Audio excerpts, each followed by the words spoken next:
Kim Chu sumabog raw sa galit, matapos niyang malaman ang ginawa ng kanyang ate Lakam.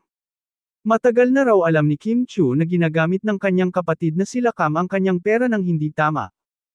Sa kabila nito, sinubukan nilang ayusin ang gusot at nilawakan daw ni Kim ang kanyang pangunawa sa kanyang ate Lakam, ayon sa abogadong si Jesus Falses.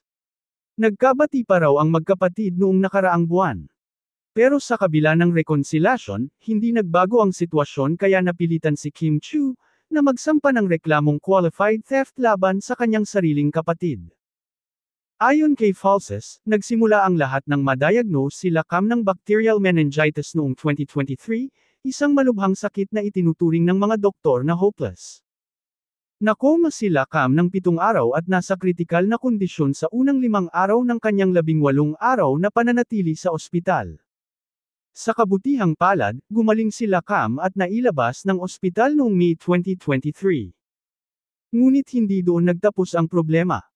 Nagkaroon pa rin daw ng hidwaan ang magkapatid, lalo na ng pagsabihan ni Kim na magpahinga si Lakam ng 1 buwan, habang ayaw naman daw ni Lakam na makulong sa bahay. Dahil daw sa near-death experience, hindi lamang na-depress si Lakam, kundi nag-YOLO mode rin o you only live once.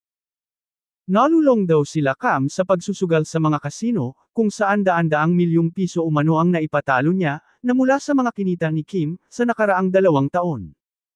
Kahit nadiskubre na raw ni Kim ang tungkol dito, inunawa pa rin daw niya ang sitwasyon.